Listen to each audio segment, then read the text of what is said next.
All right, so there is a pro mobility hack that I give to my clients and members that can increase your mobility significantly in about 20 seconds. So I'm going to demonstrate it first, and then after I demonstrate it, I'm going to break down the science and explain how and why it works and when you should implement it into your training program. So stick around. Tell me more.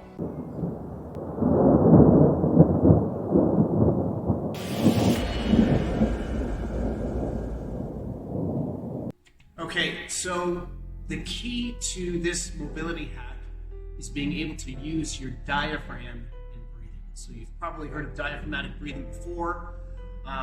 It does a lot of good stuff, but to use it in a specific mobility hack, it is imperative that you know how to use your diaphragm when you're breathing. So it's essentially belly breathing. So I'm going to show you what that looks like right now. So when you're belly breathing, what you have to be able to do is, when you breathe in, your belly has to expand out, and I'm going to hold my shirt so that you can see exactly how this looks. So I'm going to be holding it here. I'm going to breathe in and fill it up as much as you can. Don't worry, nobody's watching. And then when you exhale, you'll see that go back in. Okay? So breathing in again.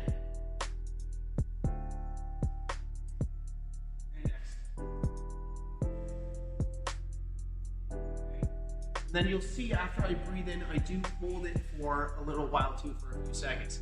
This is typically called box breathing. When you inhale for a certain amount of seconds, hold that breath for a certain amount of seconds, exhale for a certain amount of seconds, and then hold after the exhale for a certain amount of seconds.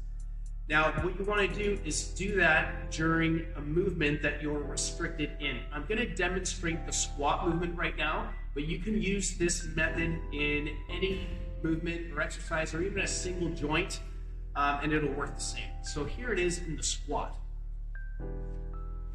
So if I squat down and I hit comfortable but tight range, right?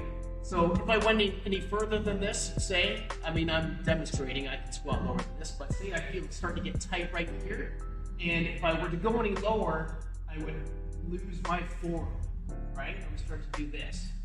So you stop right there. You have to know what good form looks like and feels like. From here, you breathe in, hold, 2, 3, 4, 5, exhale. Now stay here. And then breathe in through the belly, 2, 3, 4, 5. Do that again one more time. Breathe in. 2, 3, 4, 5. Exhale.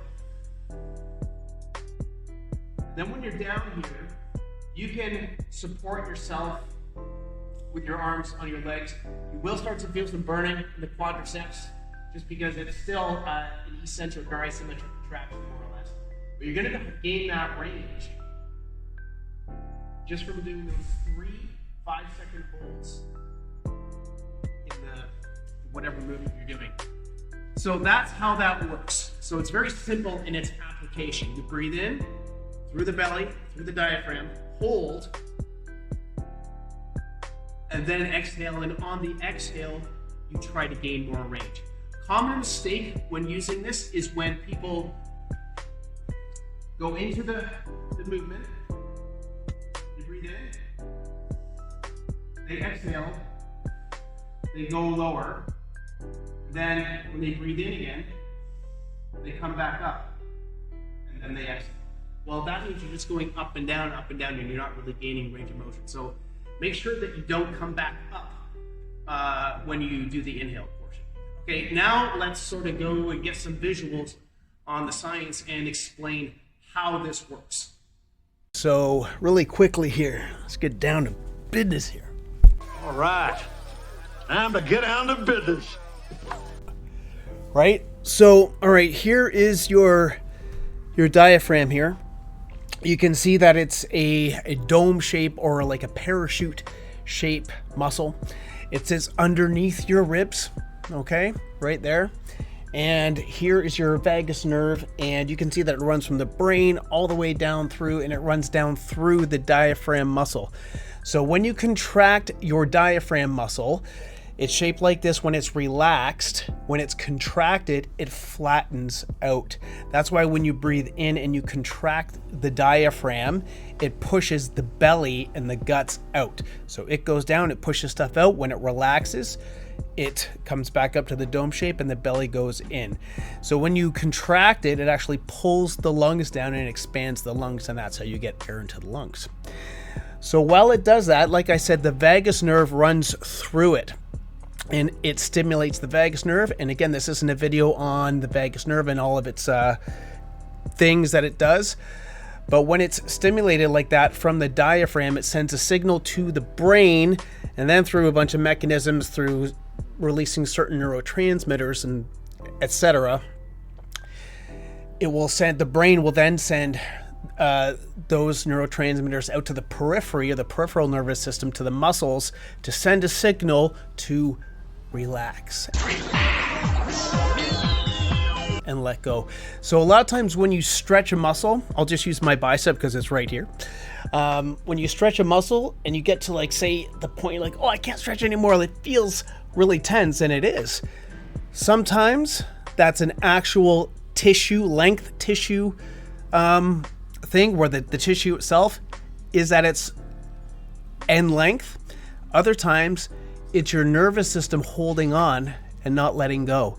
You actually have the range, it's actually there, but your brain is creating tension in that muscle and doesn't want to go any further for whatever reason. There's lots of different reasons. Sometimes there's emotional trauma, etc.